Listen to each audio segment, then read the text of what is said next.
പുരോഹിതന്മാരുടെ പരിശുദ്ധ പീക്രിത്തരം. പുരോഹിതന്മാരുടെ പരിശുദ്ധ പീക്രിത്തരം. ഏവർക്കും സ്വാഗതം. വാസ്തവത്തിൽ ഞാൻ ഇതിൻ്റെ ശീർഷകമായി പറയേണ്ടിയിരുന്നത് പുരോഹിതന്മാരുടെ പരിശുദ്ധ പോക്രിത്തരമെന്നാണ്. പക്ഷേ അതെനിക്ക് സഭ്യമല്ലാത്ത വാക്കായതുകൊണ്ടാണ് ഞാൻ പീക്രിത്തരം എന്ന വാക്ക് ഉപയോഗിച്ചത്. അതും അല്പം ഉറപ്പോടുകൂടെയാണ് ഉപയോഗിച്ചത്. ഗത്യന്തരമില്ലല്ലോ, അതുകൊണ്ട് മാത്രം. ഇവിടെ സാധാരണ വിശ്വാസികൾ എപ്പോഴും അവഗണിക്കുന്നതും എന്നാൽ എപ്പോഴും ഓർക്കേണ്ടതുമായ ഒരു തത്വം ആദ്യമേ ഒന്ന് അടയാളപ്പെടുത്തേണ്ട ആവശ്യമുണ്ട്. മനുഷ്യൻ എന്തെങ്കിലും കൈകാര്യം ചെയ്താൽ, മനുഷ്യൻ്റെ കയ്യിൽ എന്തെങ്കിലും വന്നുവിട്ടാൽ അവൻ നിശ്ചയമായും അതിന് മാറ്റം വരുത്തിയിരിക്കും. ഒന്നുകിൽ അത് മെച്ചമാകും, അല്ലെങ്കിൽ അത് നശിപ്പിക്കപ്പെടും. നമ്മളെ മലയാളത്തിൽ കുരങ്ങൻ്റെ കയ്യിൽ പൂമാല കിട്ടിയതുപോലെ ആയിപ്പോയി എന്ന് പറയാറില്ലേ? അപ്പൊ കുരങ്ങനെ സംബന്ധിച്ചിടത്തോളം എന്ത് കയ്യിൽ കിട്ടിയാലും അതിനെ വിരൂപമാക്കുക, അതിൻ്റെ മൂല്യം നശിപ്പിക്കുക, വിലയിടിപ്പിക്കുക, അത് മാത്രമേ അതിനെക്കൊണ്ട് സാധ്യമാകുകയുള്ളൂ. അതിൻ്റെ കയ്യിൽ എന്തെങ്കിലും കിട്ടിയാൽ അതിൻ്റെ വില വർദ്ധിപ്പിക്കാനുള്ള കഴിവ് കുരങ്ങനില്ല. മനുഷ്യൻ കുരങ്ങൻ്റെ കുലത്തിൽപ്പെട്ടതാണ് എന്ന് ശാസ്ത്രജ്ഞന്മാർ പറയുന്നു. ഏതാണ്ട് 14 വർഗം കുരങ്ങുകളുണ്ട്. അതിൽ 13 എണ്ണത്തിനും ശരീരം മുഴുവനും രോമമാണ്. 14ാമത്തെ കുരങ്ങിന് രോമമുണ്ടെങ്കിലും അത്രയില്ല. അതാണ് മനുഷ്യൻ എന്ന ശാസ്ത്രം പറയുന്നതായിട്ടാണ് എൻ്റെ ഓർമ്മ. അതിൽ തെറ്റുണ്ടെങ്കിൽ എന്നോട് ക്ഷമിക്കണം. ഏതായാലും മനുഷ്യൻ കുരങ്ങൻ്റെ കുലത്തിൽപ്പെട്ടതാണ് എന്നതിനെപ്പറ്റി പൊതുവായ ഒരു അംഗീകാരം ഇന്നുണ്ട്. അതിന് ശാസ്ത്രം വേണ്ട. ചില മനുഷ്യരുടെ പ്രവൃത്തി നോക്കിയാൽ അവരുടെ പൂർവികന്മാരാരായിരുന്നു എന്ന് തിരിച്ചറിയാൻ വലിയ പ്രയാസമൊന്നുമില്ല. ആരുടെ കയ്യിൽ എന്ത് കിട്ടിയാലും അത് വികൃതമാകുന്നുവോ അവർ ഈ കുരങ്ങൻ്റെ കുലത്തിൽപ്പെട്ടത് തന്നെയാണ്, ഇച്ചിരി പരിഷ്കാരമുള്ള കുരങ്ങന്മാരാണ് എന്ന് ധരിക്കുന്നത് ഒരു പക്ഷേ അർത്ഥവത്തായിരിക്കും.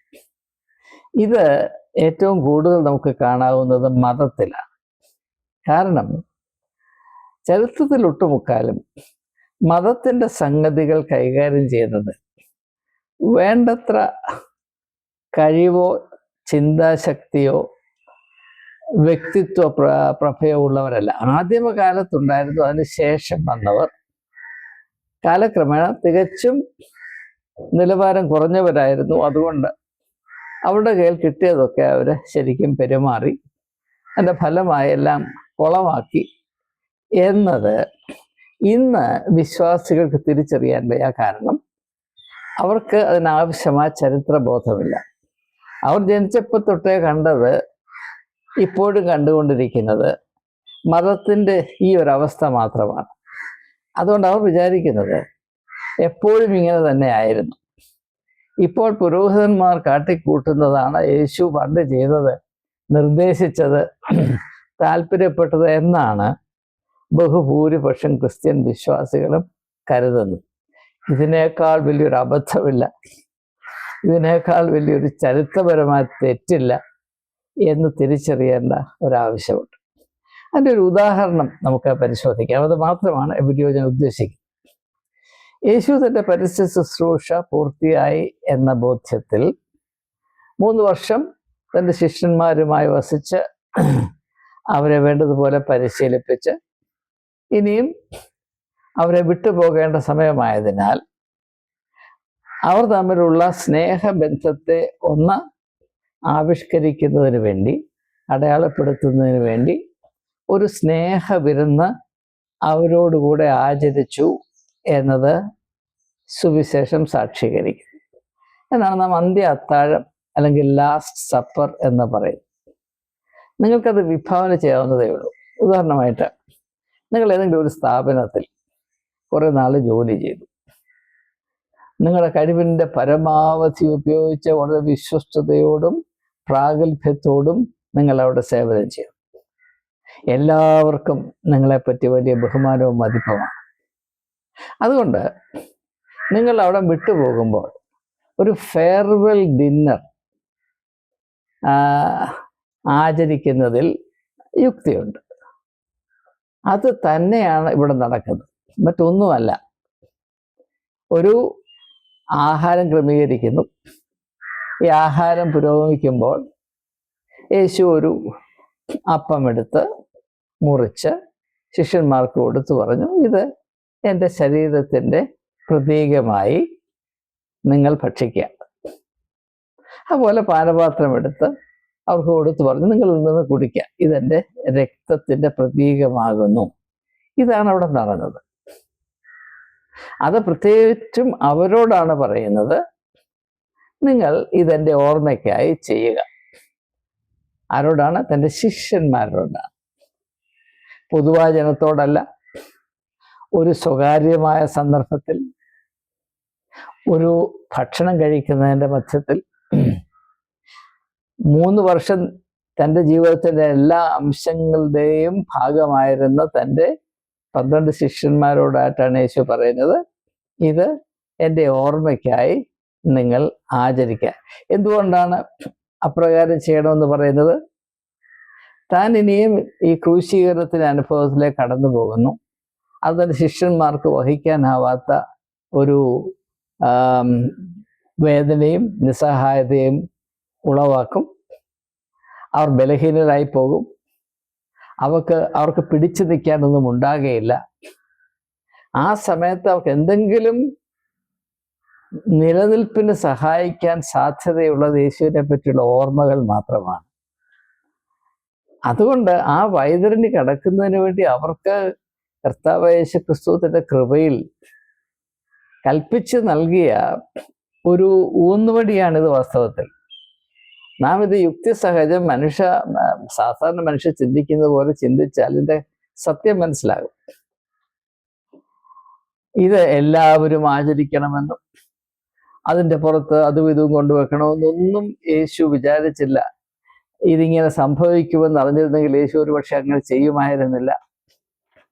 അവിടെ നിന്ന് നാം ഇതുവരെ കണ്ടതാണ് യേശു ഉദ്ദേശിച്ചത്, തൻ്റെ ശിഷ്യന്മാർ അനുഭവിച്ചത് എങ്കിൽ അവിടെ നിന്ന് നമ്മുടെ മധ്യത്തിലേക്കുള്ള ദൂരം എത്ര വലുതാണ്. ഇത് സീറോ മലബാർ സഭയിൽ ഇത് സംബന്ധമായി അടിപിടി നടക്കുന്നു. പോലീസ് വരുന്നു, കാവൽ നിൽക്കുന്നു, മേശ മറിച്ചിടുന്നു, ആളുകൾ ജാഥ വിളിക്കുന്നു, ചീത്ത പറഞ്ഞുകൊണ്ട് നടക്കുന്നു, മുന്തും തള്ളും നടത്തുന്നു. ഈ ഒരു അന്തരം എന്തുകൊണ്ടാണ് നമ്മളെ ഞെട്ടിപ്പിക്കാത്തത് എന്ന് എനിക്ക് മനസ്സിലാക്കാൻ സാധിക്കുന്നില്ല. ഇനി ഇത് മനസ്സിലാക്കുന്നത് ഒന്നൊരു കാര്യങ്ങൾ ഞാൻ പറയാം. നമുക്ക് ക്രിസ്തുവിൻ്റെ മാർഗം ക്രിസ്തു മതമായി മാറിയപ്പോൾ സംഭവിച്ച വലിയ വലിയ മാറ്റങ്ങളെ പറ്റി അല്പമെങ്കിലും ഒരു ബോധമുണ്ടാകേണ്ട ആവശ്യമുണ്ട്. ക്രിസ്തുവിൻ്റെ മാർഗം എന്നത് യേശുവിൻ്റെ പഠിപ്പീരുകളെ, യേശു നൽകിയ മാതൃകയെ മാത്രം ആശ്രയിച്ചിരിക്കുന്നു. ക്രിസ്തു മതം എന്നത് മുഖ്യമായും പൗലോസ് അപ്പോസ്തലൻ പണിതുണ്ടാക്കിയ ഒരു പ്രതിഭാസമാണ്. അതിൻ്റെതായ വില ഉണ്ടില്ലെന്ന് ഞാൻ പറയുന്നില്ല. പക്ഷേ ക്രിസ്തുവിൻ്റെ മാർഗം പൗലോസ് അപ്പോസ്തലൻ ഒരു മതമാക്കി മാറ്റിയപ്പോൾ അതിൽ കാര്യമായ ഗണ്യമായ മാറ്റങ്ങൾ സംഭവിച്ചു എന്നത് സത്യത്തോട് താല്പര്യമുള്ള എല്ലാവരും തിരിച്ചറിയേണ്ടതാണ്. അതുകൊണ്ട് യേശു തൻ്റെ ശിഷ്യന്മാരുമായി ആചരിച്ച അന്ത്യ അത്താഴം പൗലോസ് അപ്പോസ്തലൻ എടുത്തുനിന്ന് പണിതപ്പോൾ അതൊരു നിഗൂഢതയുടെ അനുഭവമായിട്ട് മാറി. യേശുവിൻ്റെ അനുഭവത്തിൽ യേശു ആചരിച്ച അത്താഴത്തിൽ അല്പം പോലും നിഗൂഢതയിൽ, നിഗൂഢത പറഞ്ഞാൽ മിസ്റ്ററി എന്ന് പറയും, മിസ്റ്ററി, നിഗൂഢത, ആർക്കും അറിയാൻ വയ്യാത്ത, ഒരു വിധത്തിൽ മനസ്സിലാക്കാൻ വയ്യാത്ത ഏതോ ഒരു മർമ്മം, ഒരു നിഗൂഢമായ മർമ്മം. അങ്ങനെ അതിനെ ആദ്യം മാറ്റിമറിച്ചത് പൗലോസപ്പോസ്തലനാണ്. അത് കുറച്ചൊക്കെ പൊടിപ്പും തൊങ്ങലും ഒക്കെ വെച്ച് കൊരിന്ത്യർക്കെഴുതിയ ലേഖനം 1-ാം ലേഖനത്തിൽ അതുണ്ട്, നിങ്ങൾക്കത് വായിച്ച് മനസ്സിലാക്കാവുന്നതാണ്. യേശു പറഞ്ഞ വാക്കുകളും പിന്നെ പൗലോസപ്പോസ്തലൻ ഇതിനെ അവതരിക്കുന്നത് നോക്കുമ്പോൾ അവിടെ വ്യത്യാസം ആരംഭിക്കുന്നത് നിങ്ങൾക്ക് കാണാൻ കഴിയും. എന്നാൽ അതിനുശേഷം ഏതാണ്ട് 2-ാം നൂറ്റാണ്ടിൻ്റെ അവസാന ഭാഗത്തേക്ക് വരുമ്പോഴാണ് സഭ ഒരു ഔദ്യോഗിക പ്രതിഭാസമായി രൂപീകരിക്കപ്പെടുന്നത്, ഒരു ഒഫീഷ്യൽ സ്ട്രക്ചറായിട്ട്. പിന്നെ അതിൻ്റെ യഥാർത്ഥത്തിലുള്ള രൂപം വരുന്നത് റോമൻ സാമ്രാജ്യത്തിൽ കോൺസ്റ്റന്റൈൻ ചക്രവർത്തിയുടെ മാനസാന്തരത്തിന് ശേഷം ആ നൂറ്റാണ്ടിലും അതിന് വരുന്ന 1-2 നൂറ്റാണ്ടുകളിലായിട്ടാണ് സഭ ഒരു ശക്തിയേറിയ പ്രസ്ഥാനമായി, സംഘടനയായി രൂപീകരിക്കപ്പെടുന്നത്. റോമൻ സാമ്രാജ്യം എങ്ങനെയാണോ രൂപീകരിക്കപ്പെട്ടത് അതേ മാതൃകയിലാണ് ക്രിസ്തു മതം രൂപീകരിക്കപ്പെട്ടത് എന്ന് ചരിത്രത്തോട് വിദൂര ബന്ധമുള്ള ആളുകൾ തിരിച്ചറിയുന്നതാണ്. യേശു വിഭാവന ചെയ്ത സഭയും നാം ഇപ്പോൾ അറിയുന്ന സഭയും തമ്മിൽ മലബന്ധം പോലുമില്ല എന്നതാണ് ഇതിൻ്റെ യാഥാർത്ഥ്യം. പക്ഷെ അതിപ്പോൾ പറഞ്ഞാൽ ആളുകൾ എന്നെ കല്ലെറിയും. കാരണം അവർ ജനിച്ചപ്പോൾ തൊട്ട് കണ്ടത് ഇപ്പോഴുള്ള സാമാനം മാത്രമാണ്. ഇനി നാം മനസ്സിലാക്കേണ്ട കാര്യം, എന്തുകൊണ്ട് ഇങ്ങനെ സംഭവിച്ചു എന്ന് ചോദിച്ചാൽ, അന്ന് അതായത് 2000 വർഷങ്ങൾക്ക് മുൻപ് പലവിധമായ മതങ്ങളുണ്ടായിരുന്നു. അവയിൽ ഒട്ടും മുക്കാലും ഈ നിഗൂഢതയുടെ മതങ്ങളായിരുന്നു. മിസ്റ്ററി റിലിജിയൻസ് എന്ന് അതിൻ്റെ ടെക്നിക്കലായ ഭാഷയിൽ മിസ്റ്ററി റിലിജിയൻസ് എന്ന് പറയും. ആ കൂട്ടത്തിൽ ദൈവത്തെ ആരാധിക്കുമ്പോൾ ദൈവത്തിന് മനുഷ്യൻ ചില ദാനങ്ങൾ നൽകും. അപ്പവും വീഞ്ഞും അങ്ങനെ കൊടുത്തിരുന്നതാണ്, ദൈവത്തിന് മനുഷ്യൻ കൊടുത്തിരുന്നതാണ് ഈ അപ്പവും വീഞ്ഞും. ഉദാഹരണമായിട്ട് ഡയനൈസസ് എന്ന് പറഞ്ഞൊരു ദൈവം, അതായത് ഗ്രീക്കുകാരുടെ ദൈവം ഡയനൈസസ്. അവിടെ മുഖ്യമായ 2 ദൈവങ്ങളാണ്, ഡയനൈസസും അപ്പോളോയും. അപ്പോളോ വെളിച്ചത്തിൻ്റെ ദൈവമാണ് എങ്കിൽ ഡയനൈസസ് ഇരുട്ടിൻ്റെ ദൈവമാണ്. അപ്പോൾ ഇരുട്ടും വെളിച്ചവും കൂടെ ചേർന്നാൽ മാത്രമേ സർഗാത്മകത ഉണ്ടാകത്തുള്ളൂ എന്ന ഒരു ദാർശനികമായ തിരിച്ചറിവ് യവന സംസ്കാരത്തിൽ അതിൻ്റെ ധാർമ്മിക ആധ്യാത്മിക ബോധ്യങ്ങളിൽ ഉണ്ടായിരുന്നു. അതുകൊണ്ടാണ് ഡയനൈസസും അപ്പോളോയും. അപ്പോൾ ഈ ഡയനൈസസിനെ ആരാധിക്കുന്നത് പറഞ്ഞാൽ വലിയ രസമാണ്. അതിന് ഒറിജി എന്ന് പറയും. ഒറിജി മനുഷ്യനങ്ങ് അന്തം വിട്ട് ആടുന്ന ഒരനുഭവം. അതിനകത്ത് ലൈംഗികമായ കാര്യങ്ങളൊക്കെ ഉണ്ട്. പക്ഷെ അതിൻ്റെ ഒരു ഭാഗം എന്ന് പറയുന്നത് ഡയനൈസസിൻ്റെ അൾത്താരയിൽ ഈ അപ്പവും വീഞ്ഞും അർപ്പിക്കുക. അത് അർപ്പിച്ച ശേഷം ആളുകൾ അത് കഴിക്കും. അത്രയുള്ള അതിനകത്തെ കാര്യം. അതുപോലെ തന്നെ വേറൊരു ദൈവം ഉണ്ടായിരുന്നു, ആറ്റിസ്, ATTIS. ആ ദൈവത്തെ ആരാധിക്കുമ്പോഴും ആരാധനയുടെ ഭാഗമായി ആറ്റിസിൻ്റെ അൾത്താരയിൽ അപ്പവും വീഞ്ഞും അർപ്പിക്കുന്ന ഒരു രീതി ഉണ്ടായിരുന്നു. അതുപോലെ തന്നെ പേർഷ്യൻ ദൈവമായ മിത്രാസ്, MITHRAS, മിത്രാസ്, ആ ആരാധനയിലും അപ്പവും വീഞ്ഞും അർപ്പിക്കുന്ന ഒരു രീതി ഉണ്ടായിരുന്നു. അങ്ങനെ അർപ്പിക്കുന്നത് അപ്പവും വീഞ്ഞും കുറച്ച് കഴിയുമ്പോൾ ആളുകൾ ഭക്ഷിക്കും. അപ്പോൾ അതും ഇതുമായ ഒരു സങ്കലനം സംഭവിച്ചു. അപ്പോൾ എന്തുകൊണ്ട് അങ്ങനെ അർപ്പിക്കുന്നു എന്ന് ചോദിച്ചാൽ, ഒരു കാലത്ത് മനുഷ്യൻ അർപ്പിച്ചിരുന്നത് മനുഷ്യന്റെ ശരീരമാണ്. എന്താണ് പറയുന്നത്, നരയാഗം,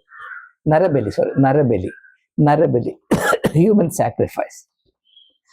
ഹ്യൂമൻ സാക്രിഫൈസ് ഇല്ലാതാക്കാനായിട്ടാണ് മനുഷ്യന് പകരം എന്തെങ്കിലും വെക്കാനുണ്ടോ എന്ന് മനുഷ്യൻ ചിന്തിച്ചപ്പോൾ മനുഷ്യന്റെ ജീവൻ നിലനിർത്തുന്ന 2 ഘടകങ്ങളാണ് അപ്പവും വീഞ്ഞും. അപ്പൊ മനുഷ്യനെ കൊന്ന അവന്റെ രക്തം അവിടെ ഒഴിക്കണ്ട, അവനെ ദൈവത്തിന് ശരീരമായോ രക്തമായോ കൊടുക്കണ്ട. അതിനു പകരം മനുഷ്യന്റെ ജീവൻ നിലനിർത്തുന്ന അപ്പവും വീഞ്ഞും അങ്ങോട്ട് കൊടുത്തിട്ട് ഏതായാലും ദൈവം അത് കഴിക്കാൻ പോകുന്നത്, പിന്നെ നമുക്ക് കഴിക്കാമല്ലോ എന്ന വിധത്തിൽ ഒരു സബ്സ്റ്റിറ്റ്യൂട്ടായിട്ടാണ്, ഇത് പ്രത്യേകം മനസ്സിലാക്കുക, സബ്സ്റ്റിറ്റ്യൂട്ടായിട്ടാണ് ഈ അപ്പവും വീഞ്ഞും അർപ്പിക്കാൻ തുടങ്ങിയത്. ഈ സബ്സ്റ്റിറ്റ്യൂഷനാണ് അറ്റോൺമെന്റ് ആയിട്ട് നമ്മൾ പറയുന്നത്. നമുക്ക് വേണ്ടി യേശു ക്രൂശിൽ മരിച്ചു എന്ന് പറയുമ്പോൾ മനുഷ്യന്റെ ആ മതപരമായ ചരിത്രം അവൻ്റെ ഉള്ളിൽ അവൻ്റെ എന്താ പറയുന്നത്, അൺകോൺഷ്യസ്, കളക്റ്റീവ് അൺകോൺഷ്യസ് എന്ന് കാൾ യുങ് പറയും. അവബോധ മനസ്സ്, ഉപബോധ മനസ്സിന്റെ അടിത്തട്ടിൽ സ്ഥിതി ചെയ്യുന്നതാണ് ഈ നരബലി. മനഃശാസ്ത്രം പറയുന്നത് മനുഷ്യരാശി ആരംഭിച്ചപ്പോൾ തൊട്ട് ഇന്ന് വരെയുള്ള എല്ലാ ഓർമ്മകളും ഓരോ വ്യക്തിയുടെയും ഉള്ളിലുണ്ട്. അത് സിഗ്മണ്ട് ഫ്രോയിഡ് പറഞ്ഞത് the individual is in the race and the race is in the, അത് കാൾ യുങ് പറയുന്നത് the individual is in the race and the race is in the individual. മനുഷ്യരാശി മുഴുവനും ഓരോ വ്യക്തിയുടെയും ഉള്ളിലുണ്ട്. അപ്പോൾ കഴിഞ്ഞ കാലങ്ങളിൽ പണ്ട് ചരിത്രാതീത കാലത്ത് പോലും സംഭവിച്ച് നമ്മുടെ ഓരോരുത്തരുടെയും ഉള്ളിലുണ്ട്. അപ്പോൾ പണ്ട് നരബലി നടന്നത് ഇപ്പോഴും നമ്മുടെ മനസ്സിലുണ്ട്, നമ്മളതിന് രക്ഷപ്പെട്ടു. അപ്പൊ അതിന് ആ മനുഷ്യനെ കൊടുക്കാൻ വയ്യ, അതേസമയം ദൈവത്തിനോടും കൊടുക്കണം, കൊടുത്തില്ല ദൈവം കോപിക്കും. പിന്നെ എന്താണ് കൊടുക്കാവുന്നത്? മനുഷ്യന് ഏറ്റവും ഇഷ്ടമുള്ളത് അപ്പവും വീഞ്ഞുമാണ്, എന്നാ പിടിച്ചു. ഇതേ ഉള്ളൂ ഇന്നത്തെ കാര്യം, മറ്റൊന്നും ഇതിനകത്തില്ല. നമുക്കറിയാം, ഉൽപ്പത്തി പുസ്തകത്തിൽ അബ്രഹാമിനോട് ദൈവം അവന്റെ മകനെ യാഗമായി നൽകാൻ പറയുന്നില്ലേ? അതിന്റെ അർത്ഥം എന്താണ്? പണ്ട് അബ്രഹാമിന്റെ പിതാക്കന്മാർ ദൈവത്തിന് നൽകിയിരുന്നത് നരബലിയാണ്. അതിൽ നിന്ന് മനുഷ്യൻ മുൻപോട്ട് പോകുന്നു എന്ന് സൂചിപ്പിക്കുന്ന ചരിത്ര പ്രധാനമായൊരു സംഭവമാണത്. മനുഷ്യന്റെ മതപരമായ പുരോഗതിയുടെ നിർണായക ഘട്ടമാണത്. ഇനി നരബലിയുടെ ആവശ്യമില്ല. നരബലിയിൽ നിന്ന് ഇതാ ഒരു മൃഗത്തെ യാഗമായി അർപ്പിക്കുന്നതിലേക്ക് മാറിയിരിക്കുന്നു. പിന്നെ നമുക്കറിയാം, പഴയ നിയമത്തിൽ മുഴുവനും മൃഗയാഗമാണ്. അതും നല്ലതല്ല. അതും അവസാനിപ്പിക്കണമെങ്കിൽ എന്ത് വേണം? എല്ലാറ്റിനും മതിയാകുന്നതായി ഒരു യാഗം, ആത്യന്തികമായൊരു യാഗം, അത് യേശു തന്നെ സമർപ്പിച്ചു. അതാണ് ലോകത്തിൻ്റെ പാപത്തിൻ്റെ മറുവിലയായി ഞാൻ എന്നെ തന്നെ സമർപ്പിക്കുന്നു എന്ന് യേശു പറയുമ്പോൾ, നിങ്ങൾ ഇനിയും ദയവായി ഈ മൃഗങ്ങളെ യാഗം കഴിപ്പിക്കുന്ന പരിപാടിയിലേക്ക്. നമുക്കറിയാം, യെരുശലേം ദേവാലയം ഒരു ചന്തയെ മാറ്റിയത് ഈ യാഗം കൊണ്ടാണ്. ആ മതബോധം, ഈ അധപ്പതിച്ച മതബോധം നിൽക്കുന്നിടത്തോളം കാലം മനുഷ്യന്റെ ധാർമ്മികമായ അധപ്പതിനെ ഒഴിവാക്കാൻ ഒരു വിധത്തിലും സാധ്യമല്ല എന്ന് തിരിച്ചറിഞ്ഞിട്ടാണ് യേശു പറയുന്നത്. അതിൽ നിന്ന് വിടുതൽ പ്രാപിക്കുക. ഇപ്പം ആരെങ്കിലും പറയുക, ഇപ്പം മൃഗബലി നടത്തിക്കൊണ്ടിരിക്കുന്ന ആളോ അല്ലെങ്കിൽ പക്ഷികളെ യാഗം അർപ്പിച്ചുകൊണ്ടിരിക്കുന്ന ആളോ നിങ്ങൾ ചെയ്യരുത് എന്ന് പറഞ്ഞാൽ പോയി പണി നോക്കാൻ പറയും. ആകെപ്പാടെ സാധ്യമാകുന്നത് അതിന് പകരം ഇതാ വേറൊന്ന്. നമ്മൾ പറഞ്ഞത് ഒരു കോളായ്ക്ക് പകരം മറ്റൊരു കോള, ഒരു പുട്ടിന് പകരം മറ്റൊരു പുട്ട്, കോഴിമുട്ടയ്ക്ക് പകരം താറാമുട്ട എന്ന അതേ തത്വമാണിത്. അപ്പോൾ യേശു തന്നെ യാഗം അർപ്പിച്ചു. നിങ്ങൾ ഇനിയും ദയവായി മൃഗങ്ങളോട് ഈ ക്രൂരത കാണിക്കുക. എന്നാൽ യേശു തന്റെ ശിഷ്യന്മാരുമായി ആചരിക്കുന്ന അതല്ല, അതൊരു സൗഹൃദ ഭക്ഷണമാണ്. It's A fellowship meal. അതിന് വലിയ ആരാധനാ കാര്യമൊന്നുമില്ല വാസ്തവത്തിൽ. പക്ഷെ അതുണ്ടെന്ന് പറഞ്ഞത് യേശുവല്ല, പൗലോസാണ്. ഒരു സാധാരണ അനുഭവത്തെ ഒരു മിസ്റ്ററി റിലിജിയനാക്കി മാറ്റിയത് വാസ്തവത്തിൽ പൗലോസാണ്. 4 സുവിശേഷങ്ങളിൽ 2-ൽ മാത്രമേ ഇതെന്റെ ഓർമ്മയ്ക്കായി ചെയ്യണമെന്ന് യേശു തന്റെ ശിഷ്യന്മാരോട് പോലും പറയുന്നുള്ളൂ. മറ്റ് 2 സുവിശേഷങ്ങൾ ഇത് പറയുന്നില്ല. ഇതെല്ലാവർക്കും വേണ്ടി എന്നൊക്കെ എക്കാലത്തുമുള്ള ഒരു താരിപ്പാക്കി മാറ്റിയത് പൗലോസാണ്. അപ്പൊ നാം ഇന്നറിയുന്ന ക്രിസ്തു മതം, ക്രിസ്തു മാർഗവുമായി മിക്കവാറും എല്ലാ കാര്യത്തിലും കാര്യമായ വ്യത്യാസമുള്ളതാണെന്ന് ദയവായി തിരിച്ചറിയണം. അങ്ങനെയാണ് പുരോഹിതന്മാർ ഇത് കയ്യിലെടുത്തിട്ട് ഇതൊരു മിസ്റ്ററി റിലിജിയൻ ആക്കി കഴിഞ്ഞാൽ പിന്നെ ഇത് മുഴുവനും പുരോഹിതന്റെ കയ്യിൽ. കാരണം എന്ന് ചോദിച്ചാൽ, നിഗൂഢതയുടെ മതത്തിൽ ഒരിക്കലും യുക്തി ഉണ്ടാകത്തില്ല. ഇപ്പം ഇവിടെ സീറോ മലബാർ സഭയിലെ ഈ അടിപിടി നടക്കുമ്പോൾ അതിലാരോടെങ്കിലും നിങ്ങളോ ഞാനോ ചോദിക്കുകയാണ്, എൻ്റെ പ്രിയപ്പെട്ട സുഹൃത്തെ, കിഴക്കോട്ട് തിരിഞ്ഞു നിന്നാൽ എന്താ, പടിഞ്ഞാറോട്ട് നിന്നാൽ എന്താ, ദൈവം അവിടെയുമല്ല ഇവിടെയല്ലെന്ന് യേശു പറഞ്ഞിട്ടില്ലേ? തലച്ചോറ് ഉപയോഗിക്കരുതെന്ന് ചോദിച്ചാൽ അവർക്ക് ദേഷ്യം വരും. കാരണം ഈ നിഗൂഢതയുടെ മതത്തിൽ, മിസ്റ്ററി റിലിജിയനിൽ യുക്തി അപ്രസക്തമാണ്, ചിന്തിക്കരുത്. അതാണ് ഈ പുരോഹിതന്റെ അധികാരം നിൽക്കുന്നത് മുഴുവനും നിഗൂഢതയിലാണെന്ന് ദയവായി തിരിച്ചറിയുക. അവരോട് നിങ്ങൾ യുക്തി പറയാൻ പോയാൽ അവർ കുപ്പായം മടക്കി നിങ്ങളെ അടിക്കും. അത് സത്യമാണ്. കാരണം പുരോഹിതന്റെ അതിരില്ലാത്ത അധികാരം ജനങ്ങളുടെ മേൽ അടിച്ചേൽപ്പിക്കുന്നതും നിലനിർത്തുന്നതും ഈ നിഗൂഢതയിൽ മാത്രമാണ്. അപ്പൊ അതുകൊണ്ട് യേശു വിഭാവന ചെയ്തത്, യേശു തന്നെ ശിഷ്യന്മാർക്കായി നൽകിയ ഈ പ്രത്യേകമായ അനുഭവവും അതിലടങ്ങിയിരിക്കുന്ന ദൈവികതയും മാനുഷികതയും ഇപ്പോൾ നമ്മുടെ ഇടയിലായിരിക്കുന്ന ഈ കാടത്തരവും വിശുദ്ധ കാടത്തരവും തമ്മിൽ ഉള്ള അന്തരം എത്ര ഞെട്ടിപ്പിക്കുന്നതാണ് എന്ന് ദയവായി മനസ്സിലാക്കി. ഇത് എൻ്റെ അഭിപ്രായം മാത്രമല്ല, ഇതാണ് ഇതിൻ്റെ ചരിത്ര സംഭവം എന്ന് നിങ്ങൾക്ക് മനസ്സിലാകുന്നതിന് വേണ്ടി വളരെയധികം വിലമതിക്കപ്പെടുന്ന ഒരു പുസ്തകത്തിൽ നിന്ന് ഒരു പാരഗ്രാഫ് ഞാൻ വായിക്കാൻ പോവുകയാണ്. സമയം ഇപ്പൊ തന്നെ അതിക്രമിച്ചോട് ഞാൻ കൂടുതൽ അത് വിശദീകരിക്കത്തില്ല. Will Durant, WILL, Will Durant, DURANT, ഡ്യൂറൻറ്റിൻ്റെ സീസർ ആൻഡ് ക്രൈസ്റ്റ് എന്ന പുസ്തകം. അതാണ്ട് 850 പേജോളം ഉണ്ടെന്നാണ് എൻ്റെ ഓർമ്മ. ചെറിയ പുസ്തകമല്ല, 850ഓളം പേജുകളുണ്ട്. അതൊന്ന് ഞാൻ ഒരു പാരഗ്രാഫ് ഒന്ന് വായിച്ച് അത് കണ്ടുപിടിച്ച് നിങ്ങൾ ഒരു 10 സെക്കൻഡ് എനിക്ക് തരണം. അത് ഒന്ന് വായിച്ച് അതിൻ്റെ അർത്ഥം നമുക്ക് ഒരുമിച്ചൊന്ന് മനസ്സിലാക്കി ഈ ഒരു വീഡിയോ ഞാൻ കൺക്ലൂഡ് ചെയ്യാമെന്ന് വിചാരിക്കുകയാണ്. ആ പുസ്തകത്തിൻ്റെ 599 പേജിൽ നിന്ന് ഞാൻ വായിക്കാം. അദ്ദേഹം ഇപ്രകാരം പറയുന്നു: By the close of the 2nd century, these weekly ceremonies had taken the form of Christian Mass. അത് കത്തോലിക്ക മാസ് എന്ന് പറയും, മറ്റൊരു യൂക്രിസ്റ്റ് എന്ന് പറയും, ഓർത്തഡോക്സുകാരും മാർത്തമാരും ഒക്കെ കുർബാന എന്ന് പറയും. Based partly on the Judaic temple service, partly on Greek mystery rituals of purification, vicarious sacrifice and participation through communion in the death overcoming powers of the deity, the Mass grew slowly into textuകളെ കാണിച്ചുകൊണ്ട് വായിക്കും. The Mass grew slowly into a rich congeries of collection. Congeries of prayers, psalms, reading, sermon, antiphonal recitations, and above all, that symbolic atoning sacrifice to the Lamb of God which replaced in Christianity the bloody offerings of all the faiths. അതായത് അദ്ദേഹം പറയുന്നത്, യേശു തൻ്റെ ശിഷ്യന്മാരുമായി ആ സ്നേഹവിരുന്ന് ആചരിച്ചപ്പോൾ അതിനകത്ത് ഈ പറയുന്നത് പോലെ പുരോഹിതന്മാർ ഇപ്പോൾ നടത്തുന്ന അവളുടെ ഇലാബറേറ്റ് ആയിട്ടുള്ള പ്രാർത്ഥനകളോ സുവിശേഷങ്ങൾ വായിക്കുന്നതോ പിന്നെ പ്രസംഗമോ പിന്നെ അങ്ങോട്ടും ഇങ്ങോട്ടുള്ള ചിലത്ത് ആൻറ്റിഫോണൽ റെസിറ്റേഷൻ, പുരോഹിതൻ അവിടെ ഒന്ന് പറയുന്നു, ഇപ്പുറത്തെ ആളുകൾ ഏറ്റു പറയുന്നു, ഇങ്ങനെയുള്ള ആൻറ്റിഫോണൽ റെസിറ്റേഷൻസ്, അങ്ങനെയുള്ള കാര്യങ്ങളൊന്നും അതിനകത്ത് ഇല്ലായിരുന്നു. ഇതെല്ലാം പിൽക്കാലത്ത് അവർ കൊണ്ടുവച്ചതാണ് എന്നാണ് അദ്ദേഹം പറയുന്നത്. ഇനി പ്രത്യേകമായി ശ്രദ്ധിക്കുക, ഞാനവിടെ ഹൈലൈറ്റ് ചെയ്ത് വെച്ചിട്ടുണ്ട്.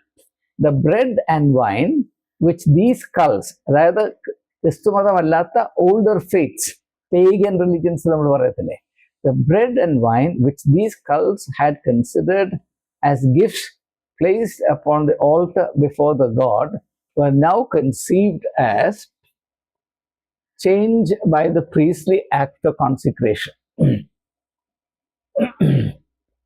അപ്പോൾ പുരോഹിതന്മാർ ഇതിൻ്റെ പുറത്ത് എന്തെങ്കിലും പ്രാർത്ഥന നടത്തിയാൽ അത് കംപ്ലീറ്റ് ആയിട്ട് അതിൻ്റെ സ്വഭാവം അങ്ങ് മാറുമെന്നാണ് അവർ പറയുന്നത്, വിൽ ഡ്യൂറൻറ്റ് പറയുന്നത്. into the body and blood of Christ, and were presented to God as a repetition of the self-immolation of Jesus on the cross. Then, in an intense and moving ceremony, the worshippers partook of the very life and substance of their Savior. It was conception long sanctified by time. The pagan mind needed no schooling to receive it. By embodying in it the mystery of the Mass, Christianity became at last the greatest of the mystery religions. ഇതാണ് ഏറ്റവും പ്രധാനപ്പെട്ട കാര്യം. പുരോഹിതന്മാർ ക്രിസ്തു മാർഗത്തെ ഒരു നിഗൂഢതയുടെ മതമാക്കി മാറ്റി. യേശു ഒരു എത്തിക്കൽ റിലിജിയൻ നൽകി മനുഷ്യന്റെ ധാർമ്മിക ബോധത്തെ ഉണർത്തുവാനും ശക്തീകരിക്കുവാനും നിലനിർത്തുവാനും ഉദ്ദേശിച്ച് യേശു കൽപ്പിച്ചാക്കിയ കാര്യങ്ങൾ നിഗൂഢതയുടെ മതമാക്കി അവർ മാറ്റി. It was a custom lowly in origin and beautiful in development. Its adoption was part of the profound wisdom with which the church adjusted itself to the symbols of the age and the needs of her people. No other ceremony could have so heartened the essentially solitary soul and so strengthened it to face the hostile world. അപ്പോൾ പറയുന്നത് ആ കാലത്ത് ക്രിസ്ത്യാനികൾ വളരെ insecure ആയിരുന്നു, അസുരക്ഷാവസ്ഥയിലായിരുന്നു. ആ സമയത്ത് ഇങ്ങനെയുള്ള മതപരമായ അനുഭവങ്ങൾ ഒന്ന് പിടിച്ചു നിൽക്കാനുള്ള ശക്തി അവർക്ക് പ്രദാനം ചെയ്തു എന്നത് ഒരു യാഥാർത്ഥ്യമാണ്. എന്തായാലും ഞാൻ പറയുന്നത് യേശു തൻ്റെ ശിഷ്യന്മാരുമായി ആചരിച്ച ആഹാരവും ഇപ്പോൾ നമ്മുടെ ഇടയിൽ കാണിച്ചുകൊണ്ടിരിക്കുന്ന ഈ കോമാളിത്തരവും തമ്മിൽ യാതൊരു ബന്ധവുമില്ല. അതിൻ്റെ ഏക കാരണം പുരോഹിതന്മാരുടെ പീകൃത്തരമാണ്. നമ്മളെല്ലാവരും ഈ വർഗത്തിൻ്റെ പീകൃത്തരത്തിൻ്റെ ഇരകളാണ് എന്ന് ജനം തിരിച്ചറിഞ്ഞാൽ അവർ സുബോധം പ്രാപിക്കുകയും വിടുതലിൻ്റെ ആശ്വാസം കൈക്കൊള്ളുകയും ചെയ്യും. അങ്ങനെ സംഭവിക്കട്ടെ എന്ന പ്രാർത്ഥനയായിട്ടാണ് ഞാൻ ഈ വീഡിയോ വിഭാവന ചെയ്യുന്നത്. ദയവായി മനസ്സിലാക്കുക, മനുഷ്യൻ അവൻ്റെ കയ്യിലിട്ട് അമ്മാനമാടുന്നതെല്ലാം അവൻ വികൃതമാക്കും. അത് ഈ അത്ഭുതകരമായ ആശയങ്ങളും അനുഭവങ്ങളും നിറഞ്ഞിരിക്കുന്ന യേശുവിൻ്റെ അന്ത്യ അത്താഴം അതിനോടും ഈ പാതകവിധ ചെയ്തിരിക്കുന്നു. അത് തിരിച്ചറിയുന്നവർ ഭാഗ്യവാന്മാർ, അവർക്ക് ആശ്വാസം ലഭിക്കും. ഏവർക്കും നമസ്കാരം.